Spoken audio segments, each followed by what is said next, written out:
Alright, welcome back to Kentucky Rimfire and Hobbies.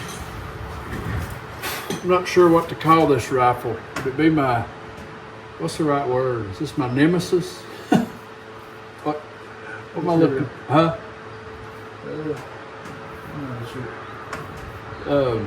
Anyways, I decided to go down this rabbit hole with this Springfield 2020. Rabbit hole, that's what we call it. Yep. And we started off shooting some test groups. Wasn't too good. We then started single feeding because we discovered it was shaving bullets out of the magazine. And we actually got this single round follower, and we used that from MDO Designs. And it done really well, single feeding. But we then decided to cut the barrel off behind the threads and recrown it, which Justin done that for me. And we looked at ways to put pillar blocks in it, but it's just, there's no really good way in there to put pillar blocks. And actually the way this action is made and tightens down, it really don't need, it's got a solid base mount in there, so I don't think pillar blocks is the answer. We did add epoxy and BBs and a piece of steel rod, which was a 3/8 extension from a ratchet in the front here to stiffen the stock. And we also took an old 920 1022 barrel, wrapped it in 220 sandpaper, and we sanded out this barrel channel to where we're totally free floating. We've shot it with 18 power, we've shot it with 40 power. Now I put the 40 power on a different rifle, so now we're shooting a Crossfire 2 6-24 by 50.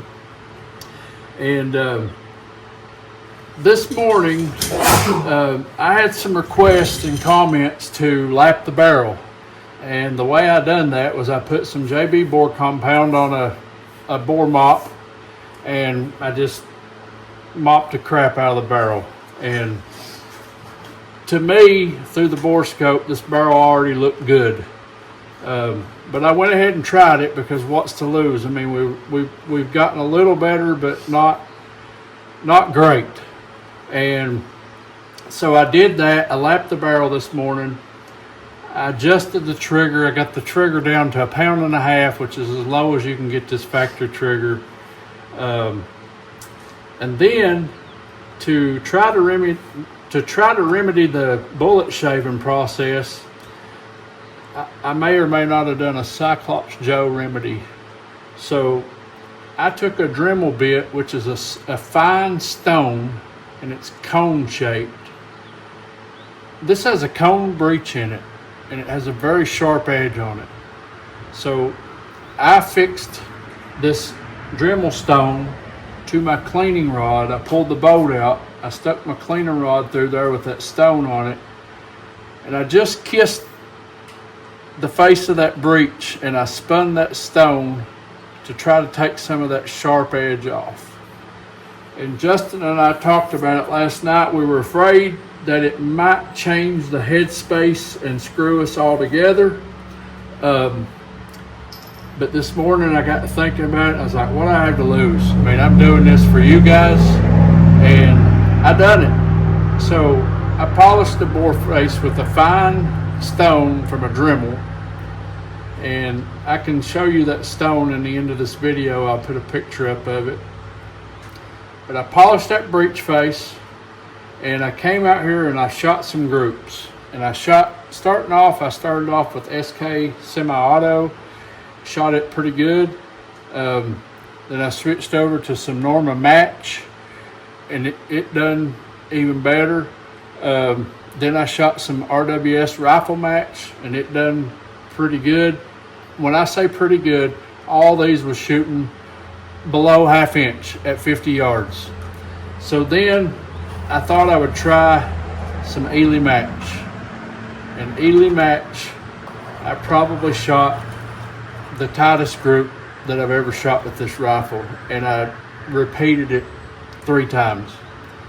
I put the rifle away, and I told Justin, I said, I'm not going to film it today because I've whipped these people to death with this 2020, but I have a challenge target that needs to be shot, and it's from Lead Fever, T1X, and it's the Drain the Container Challenge. And I got some more of this Ely that I was shooting, so I've loaded up 2 mags of this Ely, and we're going to try the 2020 to see if it's worthy of a challenge target. Now the barrel and everything's cooled down from when I was shooting it earlier. We're going to shoot a few siders, see if we can get it centered, and then we're going to try this challenge.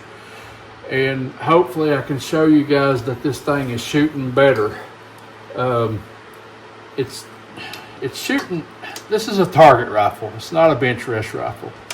And I feel like right now at this point, it's shooting so good, unless it makes a liar out of me right now. I may be as far as I'm going to take this rifle. I may not even rebarrel this rifle. So let's see here. We'll start off on the cider and see what we can do with this Springfield 2020 Rimfire.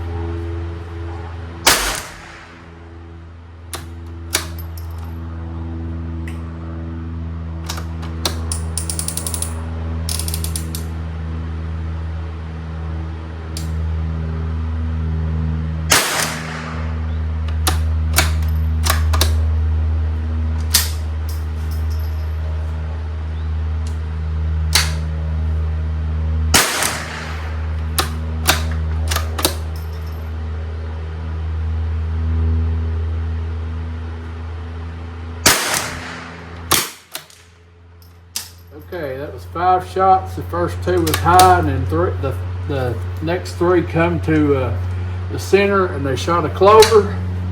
So here we go. I don't think there's any order to shoot these cans, but I'm going to start with that center one, because it's a bigger target.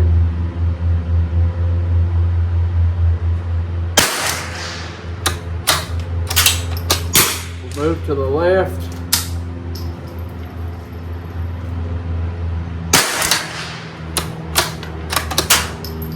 And that little one all the way over to the left. Now let's go back to the right.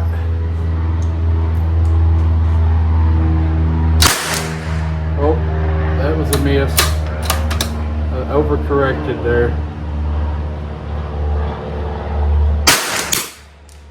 That was a hit. And I think we're time to reload.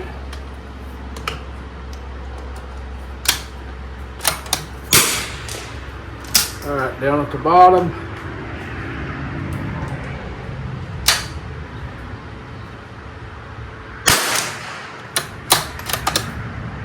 Moving to the left.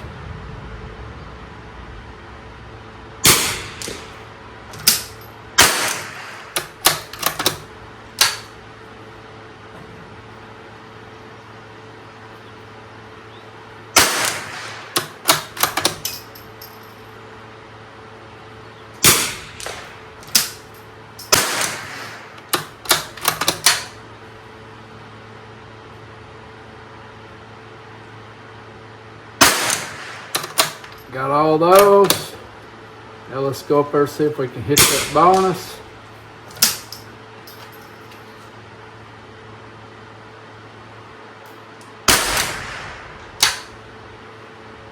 I think we might have shot just underneath it. We missed one of the cans, got all the jars, and we might have missed the bonus by just a little. I don't know.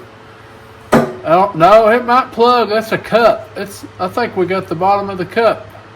So I think we just missed one with the Springfield 2020. What do you guys think? Is it a shooter now? Did we make improvements? I think so. I hope you guys enjoyed this video. I'll show you a clip of this target close up here at the end. Thank you T1X, Lead Fever, T1X for putting this out. Enjoyed shooting the target. You guys go over and check out his channel. He's putting out a lot of targets here lately. I have a hard time keeping up with everybody's targets, but I did get the time today to do this one. And this 2020, I think it's where I want to leave it. Here's a closer look at the target. We clearly shot all those. This one here, plugs, miss here. Clearly got all these. And then the cut plugs right at the bottom. So we got a 110 out of 120. I'm very impressed with what this rifle has done today. So y'all, please like, share, and subscribe. Leave a comment. We'll see you on the next one. Have a blessed day.